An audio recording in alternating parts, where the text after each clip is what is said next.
మార్కాపురం జిల్లాను భవిష్యత్తులో నీటి సమస్యలు లేని జిల్లాగా తీర్చిదిద్దడమే లక్ష్యంగా జలధార జలహారతి పథకానికి శ్రీకారం చుట్టారు.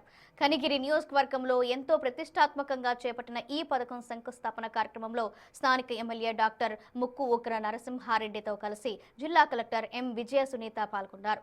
జిల్లా వ్యాప్తంగా భూగర్భ జలాల పెంపు కోసం 3600 నీటి సంరక్షణ పనులు గుర్తించామని, చెరువుల పునరుద్ధరణ పనులు శరవేగంగా సాగుతున్నాయని కలెక్టర్ తెలిపారు. ముఖ్యంగా తీవ్ర కరువు ప్రాంతమైన కనిగిరి పట్టణంలోని పెద్ద చెరువుతో పాటు చారిత్రాత్మక కనకదుర్గమ్మ దోరవు రూపురేఖలను నెల రోజుల వ్యవధిలోనే మార్చడంపై ఎమ్మెల్యే ఉగ్ర నరసింహారెడ్డి చొరవను కలెక్టర్ ప్రత్యేకంగా అభినందించారు. ఈ జల సంరక్షణ ఉద్యమంలో అధికారులు, ప్రజలు భారీగా భాగస్వామ్యులు కావాలని కలెక్టర్ పిలుపునిచ్చారు.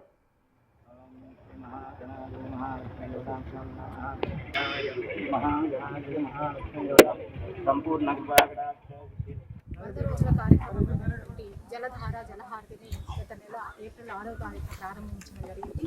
ఇందులో భాగంగా ఎన్ఆర్జీ వర్క్స్తో పాటు వాటర్ కన్జర్వేషన్ వర్క్స్ కూడా దాదాపుగా 3600 పైగా ఐడెంటిఫై చేయడం జరిగింది. ఇందులో దాదాపుగా 1478 వర్క్స్ ఇప్పటికే శాంక్షన్ కూడా ఇచ్చున్నాం.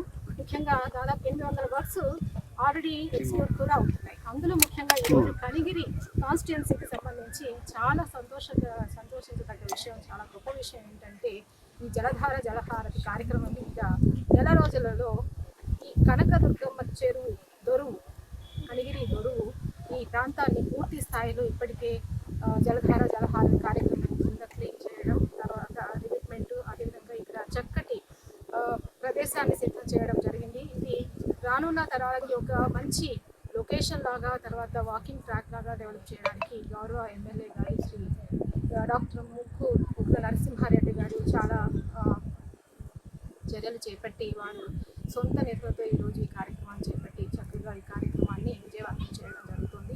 ఈ కార్యక్రమం దృష్ట్యా ముఖ్యంగా అందరూ కూడా చక్కగా పార్టిసిపేట్ చేశారు. చక్కగా జలహారతి జలధార కార్యక్రమం కింద ఇంత మంచి కార్యక్రమం చేపట్టడం అనేది నిజంగా చాలా గొప్ప విషయం. ఈ సందర్భంగా మరి అందరినీ కూడా అధికారులు, తర్వాత ఇక్కడకు